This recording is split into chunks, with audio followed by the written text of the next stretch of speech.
ఉదయగిరి నియోజకవర్గంలోని వరిగంటపాడులో గల అగ్రిగోల్డ్ భూములలోని జామాయిల్ చెట్లు నరికివేసిన ప్రాంతాన్ని వైఎస్ఆర్ కాంగ్రెస్ పార్టీ ఎమ్మెల్సీ పర్వతిరెడ్డి చంద్రశేఖర్ రెడ్డి పరిశీలించారు. ఈ సందర్భంగా ఎమ్మెల్సీ పర్వతిరెడ్డి చంద్రశేఖర్ రెడ్డి మాట్లాడుతూ పోలీస్ స్టేషన్కు తహసీల్దార్ కార్యాలయానికి కిలోమీటర్ దూరంలో ఎంత దారుణం జరుగుతుంటే అధికారులకి కనిపించడం లేదా అని ప్రశ్నించారు.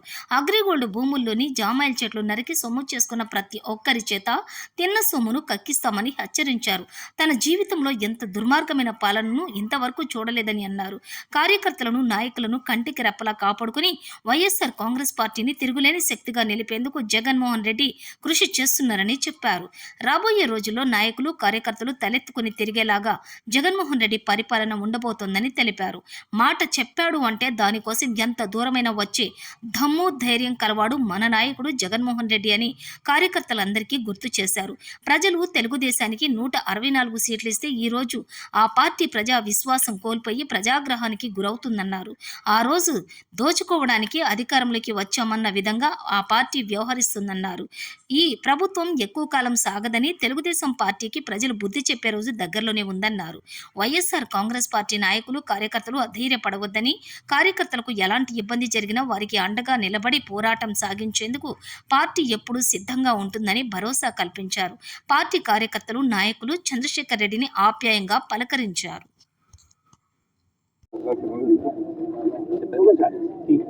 ఈరోజు నెల్లూరు జిల్లా ఉదయగిరి నియోజకవర్గంలో వరిగుంటపాడు సంబంధించినటువంటి గ్రామంలో పేదలు కష్టపడి వారి భవిష్యత్ అవసరాల కోసం అగ్రిగోల్డ్లో ఇన్వెస్ట్ చేసుకున్నటువంటి సంపత్తో అగ్రిగోల్డ్ వాళ్ళు ఇక్కడ ల్యాండ్స్ కొని ఉదయగిరిలో ల్యాండ్స్ కొని అక్కడ యూకలిప్టస్ చెట్లన్నింటినీ కూడా 15 సంవత్సరాల క్రితం వాళ్ళందరూ కూడా ఆ పేదలకు మళ్ళీ వీటన్నిటిలో వచ్చేటువంటి ఆదాయాన్ని ఆ పేదలకు పంచాలా అన్న ఆలోచనతో ఆ ఇన్వెస్ట్మెంట్స్ తీసుకోవడం ఇక్కడంతా పొలాలు కొని వీటన్నిటిని యూకలిప్టస్ని డెవలప్ చేయడం జరిగింది. అయితే 2014-19 తెలుగుదేశం పార్టీ ప్రభుత్వంలో ఉన్నప్పుడు ఈ అగ్రిగోల్డ్ స్కామ్ అన్నది బయటపడడం, ఈ అగ్రిగోల్డ్ వాళ్ళు ఈ పేదలందరినీ మోసం చేయడం కూడా జరిగింది. ఆ తర్వాత జగన్మోహన్ రెడ్డి గారు ఆ అగ్రిగోల్డ్ బాధితులందరినీ ఉద్దేశించి పేదలైనటువంటి వాళ్ళందరికీ కూడా చాలా మందికి న్యాయం చేసే వాళ్ళందరికీ కూడా రీఎంబర్స్ చేయడం కూడా జరిగింది, వాళ్ళు ఇన్వెస్ట్ చేసుకున్నది. తర్వాత ఇంకా కూడా కొంతమంది ఉన్నారు, వాళ్ళకి సంబంధించినటువంటి భూములు వాటిల్లో ఉన్నటువంటి సంపద ఈరోజు అంతా కూడా అన్ని దగ్గరలో కూడా చూస్తా ఉన్నాం, కొన్ని కోట్ల రూపాయల సంపద.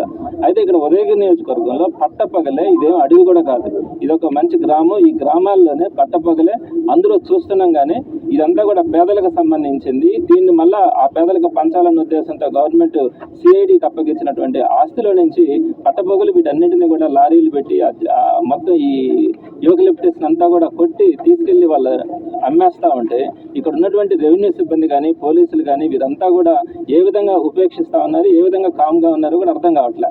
మరి ఈ రోజు ఇన్ని కోట్ల రూపాయల సంపద సుమారుగా 250 ఎకరాలు ఇక్కడ ఉందంట. సో మొత్తం కొట్టేయాలని చూసినప్పుడు సుమారుగా 60 ఎకరాలు దీంట్లో యూకలిప్టస్ కొట్టేసిన తర్వాత మొత్తం కూడా అప్రమత్తమై మీడియా కానీ ప్రతిపక్షాలు కానీ వైఎస్ఆర్సీపీ కానీ అంతా గొంతెత్తిన తర్వాత సుమారుగా 60 ఎకరాలతో వాళ్ళు పరిమితమైనారు. లేకుండా మొత్తం 250 ఎకరాలు కొన్ని కోట్ల రూపాయల ఆస్తి పేదలకు చెందాల్సినటువంటిది ఈరోజు ఈ తెలుగుదేశం పార్టీ నాయకుల కార్యకర్తల చేతిలో ఉండేది. దీని అంతా చూసిన తర్వాత ఒకసారి అనిపిస్తుంది, ఇప్పుడు ఎంఆర్ఓ గారికి చెప్తే కూడా ఆయనకు ఎదురుగానే ఇక్కడి నుంచి పట్టుమని 1 కిలోమీటర్ దూరంలో కూడా ఈ అవినీతి జరగల. కానీ ఆయన ఏమీ తెలియనట్టుగానే అసలు చెట్లు కొట్టేసినారా, అది అక్కడ ఇక్కడ అని చెప్పి ఆయన తలంచుకొని మాట్లాడే పరిస్థితి కనపడతా ఉంది. అంటే వీళ్ళ కళ్ళెదురుగా కనపడతా ఉన్నా కూడా ఎందుకు ఇంత మౌన పాత్ర పోషిస్తూ ఉన్నారు ఆ రెవెన్యూ అధికారులు కానీ పోలీసు అధికారులు కానీ అర్థం కావట్లే. సో ఇవన్నీ చూస్తా ఉంటే అందరికి ప్రజలకు అంత అనిపిస్తూ ఉంది, అసలు మన ఆంధ్ర రాష్ట్రంలో ఎప్పుడైనా చూసినాము ఇట్లాంటి పరిస్థితులు? ఎన్నో ప్రభుత్వాలు మారినాయి, ఈ విధంగా దౌర్జన్యాలు ఏంటి, పట్టపగులు ప్రజల ఆస్తుల్ని దొంగిలించుకొని పోవడం ఏంటి, అది తెలుగుదేశం పార్టీ కార్యకర్తలు నాయకులు ఈ పనులు చేయడం. ఇన్ని తెలిసినా కూడా చంద్రబాబు నాయుడు గారు ఈ రోజుకి కూడా దీని గురించి స్పందించకుండా, దీని మీద యాక్షన్ తీసుకోకుండా, దీని మీద బాధితులకి ఎలాంటి నష్టం జరిగినా కూడా మేము పే చేస్తామని కానీ వారిని కఠినంగా శిక్షిస్తామని కానీ అన్ని కూడా ఈరోజు సీసీ కెమెరాస్ ఉన్నాయి, పబ్లిక్ అంతా కూడా తెలుస్తూ ఉంది, ఎక్కడ అమ్మినారో కూడా తెలుస్తూ ఉంది.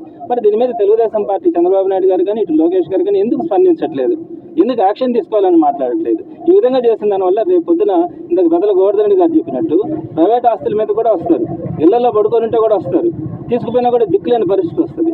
కాబట్టి మీడియా కానీ ప్రజలు కానీ వీళ్ళందరూ కూడా ప్రజలను అందరినీ కూడా అప్రమత్తం చేయాల్సిన పరిస్థితి ఉంది. మనల్ని మనం జాగ్రత్తగా కాపాడుకోకపోతే ఈ 5 సంవత్సరాల తర్వాత మన రాష్ట్రంలో మిగిలేది కేవలం బూడిద మాత్రమే ఉంటుంది. కాబట్టి ఇక్కడ రాజకీయ నాయకులు కానీ తెలుగుదేశం పార్టీ కార్యకర్తల నాయకులకు కూడా ఒకటే, జగన్మోహన్ రెడ్డి గారి తరఫున వైఎస్ఆర్సీపీ నాయకులు అందరూ కూడా హెచ్చరించేది ఒకటే, వీరందరూ కూడా అనుకోవచ్చు 5 సంవత్సరాల్లో మేము డబ్బులు చేసుకున్నాం, క్యాష్ చేసుకున్నాం, మాకు కాబట్టి మాకు మా దగ్గర డబ్బులు మిగిలిపోయినాయి అనుకుంటారేమో. ప్రతి రూపాయి కూడా తిరిగి కక్కిచ్చే పరిస్థితి వైఎస్ఆర్సీపీ ప్రభుత్వం వచ్చిన తర్వాత జరుగుతుంది. వాటన్నిటినీ కూడా ఏదైతే పేదలు ఎవరికైతే చెందాలనో వారందరికీ కూడా చేర్పించే పరిస్థితి కూడా ఉంటుంది.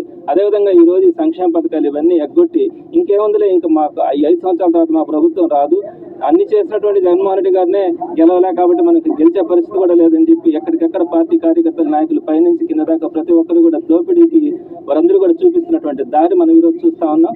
ఏ ఒక్కరిని కూడా వదిలిపెట్టేది లేదని జగన్మోహన్ రెడ్డి గారి నుంచి ప్రతి ఒక్కరు కూడా వారికి హెచ్చరికలు కూడా జారీ చేయడం జరుగుతూ ఉంది. తప్పకుండా ప్రజలు కూడా ఇంకో 4 సంవత్సరాలు జమిలీ ఎలక్షన్స్ వస్తే తప్పకుండా అట్లా కనుక వచ్చే పనితే 2-3 సంవత్సరాలు జాగ్రత్తగా ఉండాల్సిన పరిస్థితి. మరి మళ్ళా రాబోయే వైఎస్ఆర్సీపీ ప్రభుత్వంలో ప్రతి ఒక్కరికి కూడా మంచి చేయడానికి తప్పకుండా కూడా ప్రయత్నించడం జరుగుతుంది. ఇప్పటికైనా కూడా అధికారులు ఇప్పుడు ఇచ్చినటువంటి కంప్లైంట్ బేస్ చేసుకొని దీని మీద ఇమీడియట్గా కేసులు కట్టాలని చెప్పి వైఎస్ఆర్సీపీ తరఫున డిమాండ్ చేస్తాను.